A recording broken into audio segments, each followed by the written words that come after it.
that last session was a really cool segue. I've just got 5 minutes to give you a little flavor of what happened in this Lego Serious Play workshop. And on a lot of levels, Lego Serious Play it's all about stories. It's about shared stories to create a shared understanding of an idea or a concept. It's about understanding a story through your senses, through your body, getting access to stories you may feel inside of you, but you've never been able to verbalize before, and doing it as a group. It's also, really importantly, the way Lauren and I run these workshops, it's about making stories actionable. It's all well and good to have a story-based understanding of the world, but if you just go back and to your office and your home and keep living the life the way you did before, maybe that understanding alone is not enough. So Lego Serious Play, these workshops, the way we do them, it's about creating a bridge from sensing and feeling to awareness, to shared awareness, and then ultimately to action. We took on, this is our big framing question, which if you heard the plenaries yesterday, you won't be surprised to see this. We have this idea that in our sector, we're down in the bottom left of that corner. Here's where we are doing our job. And we can walk forward and make progress with incremental change, tweaking things, telling a better story, doing a better audio guide. But then there's this big frickin' wall, which is a metaphor I'm borrowing from the great Kathy Sierra. And she says you can get up to that wall with incremental understanding and change, but on the other side of that wall is the work you really need to be doing. The climate emergency is on the other side of the wall. Biodiversity, loss of heritage, war, social justice, human rights, all those things are over there. So how do we get through, over, past that wall? Well, we just decided to build models of that wall, models of our understanding of the cultural sector, and assemble them together to make a landscape of what we thought this wall looked like in relationship with our daily personal work and the kind of world we want to create. It's a sense-making, a shared facilitation, thinking, communication, and problem-solving technique for groups. You go into a Lego Serious Play workshop and there's this big, sexy pile of bricks on the table. And, people, very brave people come say, I don't play with Lego bricks. But it comes so naturally. So much of our neurology is tied into our hands and our eyes. And you ask someone a deep question, what is justice? Well, I can't explain it. Well, don't think about it. Lauren said, don't have a meeting with yourself about it. Just start to build something. Your hands will know the way. The sound of the clicking bricks is kind of intoxicating. And throughout the course of we typically run these workshops for 2 or 3 days. They can become very business-like towards the end.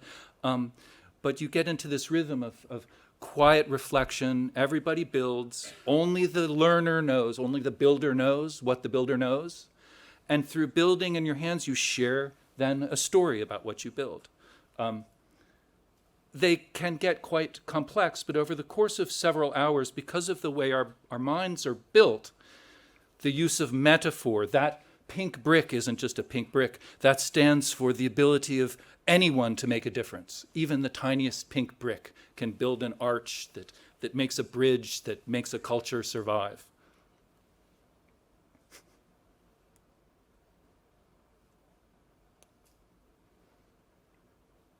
Start to wonder, this is one that Peter built. Getting over the wall, it's a big, intimidating wall, but you get up about halfway up, you start to see a little bit over the wall, and you see maybe the head of a scary tiger. You can't see all of it, and it's a little intimidating at that point. But over and over again through this workshop, I was struck by the fact I had thought the other side of this wall was a dangerous, scary place, that we kind of have to brace ourselves to fight towards or to tear down the wall. Time and time again, the other side of this wall was depicted not as a dangerous tiger, but as a friendly, happy, fluffy, loving tiger. Or there's a garden over there. This was a depiction of the wall on the left from an American. You'll notice the red hat on top of the guy standing on top of the wall. The metaphors are very rich and very communicative. The builder said, I didn't lock that red guy down onto the top of that tower. It's kind of sitting on top because it's not really connected to reality. And on the other side, on your right, is the after state, the dream state, when we've actually gone around or through or past this wall, and the red guy is down on a net. I think he's still part of society. And the jumble of us on the current side of the wall has been built into a sort of a structure, a shared, beautiful, colorful structure that we've used to see over or around. You can see how this goes and becomes the proud builder, becomes a technique for greater and greater understanding, and through the use of metaphor, by getting a story out of your head and putting it on the table in front of you, you externalize these difficult concepts and make them much easier to understand. Here's a picture again of that beautiful classical garden, the Promised Land. Utopia was used unironically and frequently in this workshop, which was very inspiring to me. Maybe we can have the beautiful world that we want to create. Everyone, this is sort of a lighthouse on top of the head, the mind, the spirit of a person. I saw that kind of imagery time and time again. Always the solution seemed to involve people coming together. This wasn't an institution throwing a lightning bolt through a wall. It was always about turning towards each other, always about motion. The guys in the upper right, everybody's moving, everybody's doing stuff. This was submitted to me by email last night from one of the builders. The cultural sector was depicted as a snail. That bottom left, that's a snail confronting the wall. And this builder said, I like snails. I studied snails professionally. They're actually amazing animals. And it's not that I think the sector is slow or that that's a good thing, but that the sector has a responsibility to bring everyone along in this very gradual, complete way in order to win this fight that we're fighting. And I thought it was fascinating in the utopia state on the other side. The snail didn't crash the wall down or blow it up, it dissolved it. You know, the wall can dissolve. Very liberating kinds of ideas. And I want to, some of the themes that appeared, you know, we built models of the cultural sector as just a little warm-up. They often had openings in them. The sector has an opening, but it's hard to find the entrance to people. People, always people. That was a theme yesterday throughout the conference, connections of people. The relationship between things was very important. Everything about relationships, human, non-human, more than human. A lot of bridges, a lot of broken bridges in the sad story, a lot of supported bridges in the good stories.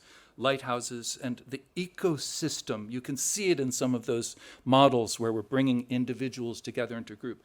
Very much about ecosystems, which are hard to talk about on a whiteboard, hard to talk about with Post-it notes, but when you build them and live them together, they become straightforward. And I want to end with this statement in the group model, the shared landscape at the end, that we can, as a sector, as citizens, talk about, embody the treasure of the past and the glory of the future when man and nature can work together.